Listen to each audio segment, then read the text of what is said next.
Well, welcome. Thanks for coming all the way to our studio in the middle of town. But you live. Pleasure. No, I live at the beach. I just got back from New York last night, and I live at the beach, so it was nice. Go down to Venice, unpack. My wife went to Detroit to see her mum, so I got up 5 o'clock this morning, did the washing, Chris. Yes, you do. You know? Yeah, as you have to. I like those machines, you know. Getting back into it, a little bit of that, a little bit of bleach. You do your... Got up, did a little walk on the beach, and then went in came in to see you. You're a do-your-own-laundry kind of guy. Oh, well, yeah, in my day, you did. That's what you did, yeah. You had to do your own. And had to do your own. Did you ever feel like that if you got to a point in your career where you refused to do your own laundry, that was going to be a problem? Like do you keep grounded by doing your own laundry? Well, no, I've married 3 times, and none of my wives do laundry, so... No, I was saying it's important you do your own laundry. And your own cooking. Well, yeah. Be self-sufficient. What do you like to cook? What do you cook? I haven't cooked much lately because I've been on the move, so I don't travel with a little hot plate and things like that. You know, people do. I think Jeremy Irons once said he traveled with a lot of scarves to make hotel rooms look like... I thought, where the hell did you come from, Jeremy? You know, a brothel in Istanbul somewhere. No, I don't travel with anything. I like the rooms to look like they are. No cooking.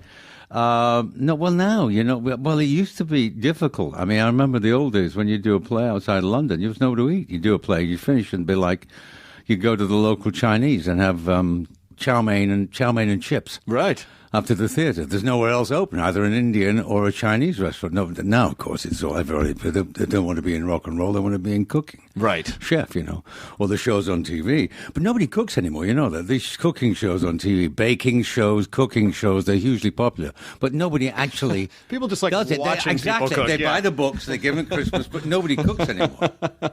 Nobody cooks, they just go out. You know?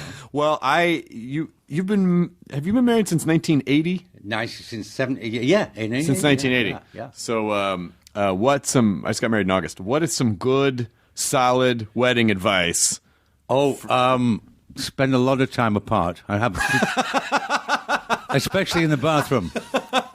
Especially in the bathroom. If you can, separate bathrooms. Very, very important. You know, that. And if you smoke, you can always say, but you don't do that. I don't. Yeah. No, exactly. So you have problems saying, darling, I'm just going out for a cigarette. Like when you're on a film set with a bad actor or a boring person, you go, I'm just going out for a cigarate while you discuss your problems with the director. So you just said that now, so if halfway through this you're like, I'm just going to go for a smoke. Yeah, I'll know what you're doing then. Yeah, exactly. No, I'm worried you're going to do that. I'm not going to do that. I can't make the excuse. I am very excited that, I mean, not only such a huge fan of yours, but also, I mean, DeadWood to me, you know, and my wife, incidentally, her great-great-grandfather was George Hurst. Oh, my goodness. And so she had never seen it. So when we first started dating, I was like, well, surely you've seen DeadWood. Oh, no, actually, I didn't point. I'd forgotten. And I said, have you seen DeadWood? And she goes, no, I think my great-great-grandfather's. And I'm like, are you fucking kidding? Oh, my God. And I showed it to her, and her reaction was, he was just misunderstood. Like, that was her reaction. No, that's what I said about my character. She's stolen that line. Hers was a bad guy, you know that. He's a really bad guy. He was misunderstood. That's what they say about every bad character now. No, you're complicated. It was complicated. It was a different time. It's a different time. He just went in and got all the leases for the gold and the ore and, you know, screwed everybody that was in his way. An early Donald Trump. Yeah. He's not the same. Well, you've got Hearst Towers. Yeah. Well, yes, but that doesn't. San Simeon's very strange. It's amazing. It's amazing. It is amazing. Yeah, it was such just a strange feat in the early 1900s. Like, let's just build a castle there. I don't know. Bring it all over from Italy, whatever. Bring everything over and ship it all in there. It was just like an architectural salvage. And in the end, all you wanted was a sled. Rosebud. That was a movie made by a hack director. Oh yeah, a real hack director who just was doing a hatchet job on this very nice man. I saw it again recently. It is pretty good, actually. You know. Yeah, it's quite remarkable. Yeah, but. You know what's remarkable to me is that how empathetic people were to Swearengen's character in that, because he ostensibly should be like, well, he's kind of the bad guy. Really, he's sort of the villain. Well, I think the genius of the show is Milch, David Milch, who is a bona fide genius. Yes, the guy. I mean, it's all about him. I mean, he's the one that envisioned it. I mean, I remember when he first went in, I think he pitched them Rome, and they said, we're already doing a series about that. He said, fine. And his mind racing quickly. I'm on a Western. Then he came up, but what he came up with was really, it's the story of America. I mean, it's a very political show in terms of what it does is tells you how, if you like, a certain civilization is created. You know, there's a lot of bad guys, a lot of guys around. The girls who are around are all whores or whatever, or treated badly by the men, and suddenly civilization creeps in, law comes in, and we were just getting going when, you know, HBO, to their eternal shame, cancelled it, you know. Well, that's hubris and ego, which happens in every business. Good. There's 17 different versions of why it did no more than 3 seasons, but thank God we had the 3 seasons. It was a remarkable time, yeah. Because it seemed like, obviously, to me, is one of the great tragedies of television is that just that last season just ends, and you're like, oh boy, shit's gonna get crazy. What just happened? What I know.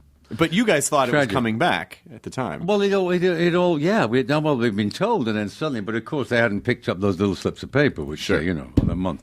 And before that happened, they cancelled it. Who knows whatever went on? You'll hear 10 different stories of it. It was very expensive. Yes. It was very complicated. Milch works in a certain way, but it was definitely the best, I mean, I think, for all of us involved, because we still talk about, I mean, there's talk about it now. They're writing a script. But, you know, I'll believe it when I'm on that muddy street in my boots. You know? I know. Looking at Timothy Oliphant, both of us saying, "Are we here again doing it, or is it just a pipe dream?" I would see Kim Dickens quite a lot because she's doing that other Walking Dead show. Yeah, she's amazing, and every time I see her, I'm like, "You know anything about Deadwood yet?" She's like, "I mean, we're dead. I hear about it, but I don't know." Yeah, we all what's hear, happening. and then we get in touch, and then they say, "David's writing a script." I mean, but you know, now would seem a perfect time. It's 10 years since they elbowed it. It's 10 years, you know, it's kind of like it's perfect time. Tim's got a huge following from, the show he did, Justified. Yep. All the other people are free. None of us will be free for much longer. Right. But maybe it is just, you know, blowing smoke up our asses. But Who Swearengen, knows? they were all real people. They were all, Swearengen was a real guy. Swearengen was a real guy, and so was Bullock, who was a friend of... what do you call it? The first, what was your Theodore Roosevelt became a big friend of his and Justice.